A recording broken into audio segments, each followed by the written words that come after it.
corpses, lumbering, rotting cadavers.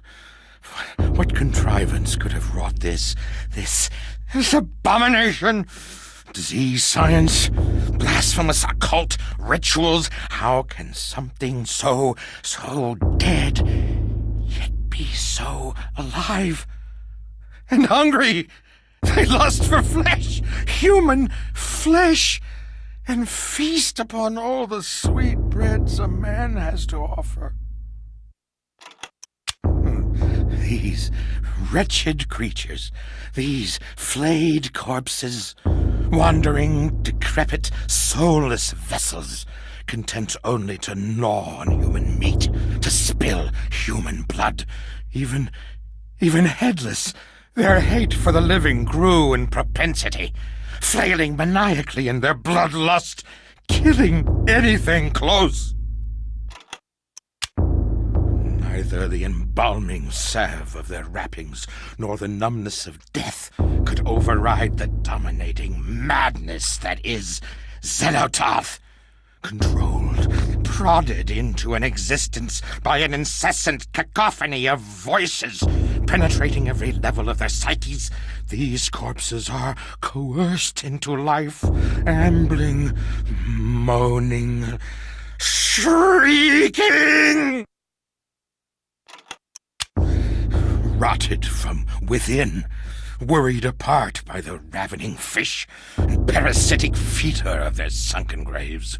These drowned zombies emerged, spilling their festering entrails and slopping fluids with each pain-ridden step, each step hoping to bring an end to their pain by spreading it to others.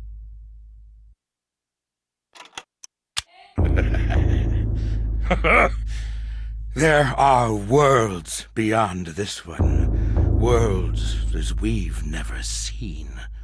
Nor can we. Our eyes do not open far enough. Try it. Try holding your eyes open. You can try holding them open as much as you want, but you'll never see, never ever see the world beyond the veil of reality.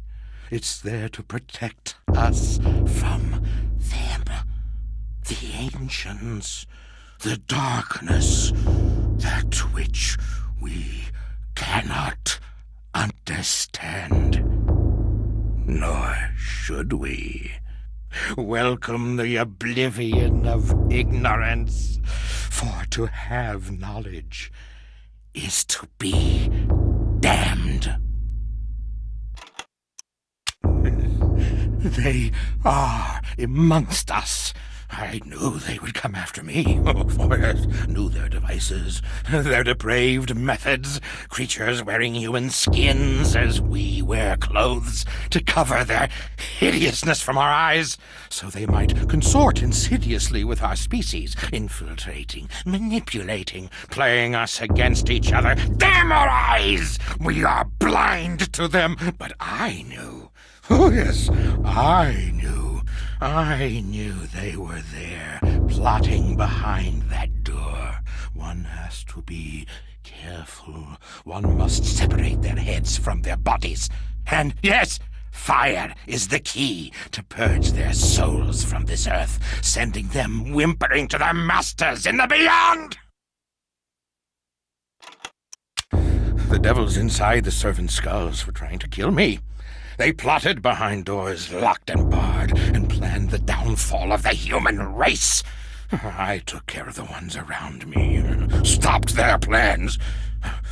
There are others, I'm sure, out there, manipulating us, secreting madness inside our very heads, while our souls are pushed into the corners of our skulls, watching as our hands do tasks that we have no control over. Oh, horrible, horrible things! We must purge them from our midst, kill them all, cut them, burn them. It's the only way. I know. I've done it. It works. They are so close, their stench fills the air. You can smell them, I tell you, somewhere between the spice of vanilla and the bitter sweetness of pustulant rot. Those creatures inhabit the bodies of men and women, exorcising the human soul and replacing it with their own putrid spirits. But they couldn't fool me. No, not at all. I could smell them, you see. They were all around me. Dear God, all around. I knew what I had to do. They had to go. By blade and bullet, I had to get rid of them. Don't you understand? Dear God, I had to do it. Had to. You believe me, don't you? Don't you? Oh, the horror. The horror. A behemoth of hatred incarnate.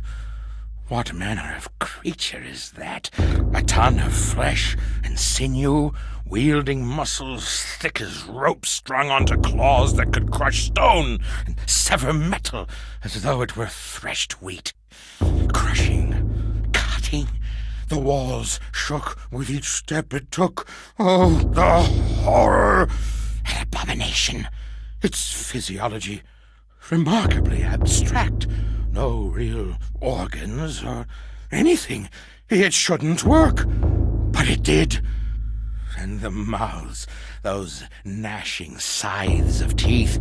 I tell you, it existed only to eat, to consume, to gnaw, to bite, to devour.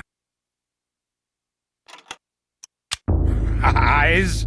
Rot their eyes. Their staring sees through your soul like looking through a window. And the lids, festooned with tiny hook-like teeth that gape and gnash. It doesn't make sense.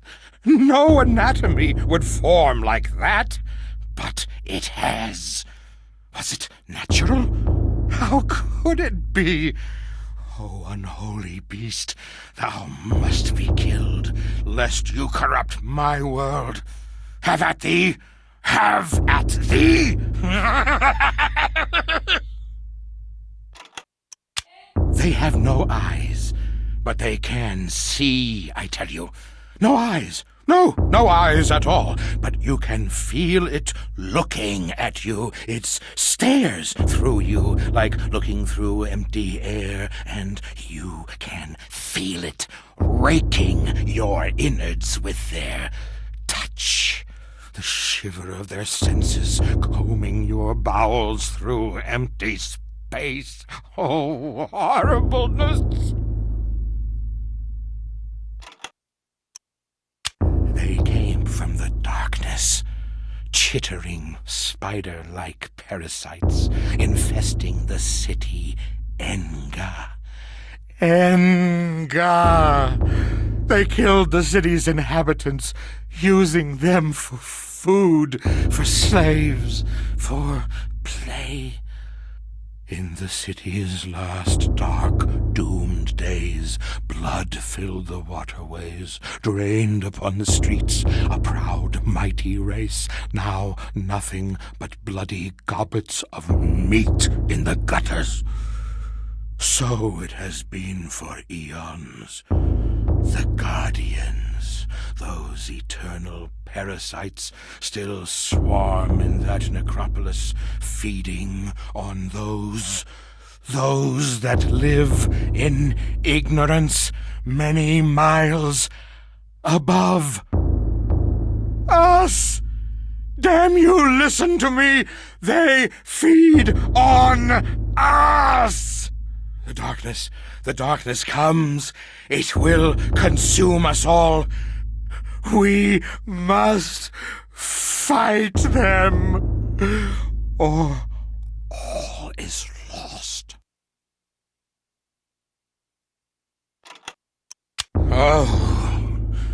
Oh, gibbering insanity, wrought in flesh as though an artist had sculpted it. Created from nothing by their mistress Xelothoth, a canvas as grotesque as any. Their bodies made no sense, no heads, no organs, an empty husk devoid of the trappings of nature, but it walked, it sang, it shrieked, a mockery of reason, both natural and mental, a blasphemy from beyond the veil. The veil has opened, and we should not see beyond.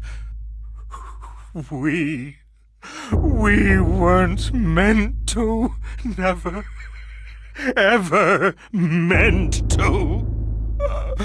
Oh, give us the blessing of ignorance, the happiness of oblivion. Innocence can only be tainted, never returned. Deep in those ancient caverns, a great city was lost, long before we humans, long, long before. The proud city of Engar, decadent and trusting, and it was their downfall. When the darkness came, and the guardians slaughtered them, their existence was but a dying echo, shrieking from violated mouths, resounding within their homes, their tombs. If you stand alone in one of those halls, quietly, ever so quietly, you can hear the cries of the people of Engar. Rent apart by the unseen claws of the guardians, their echoes still linger.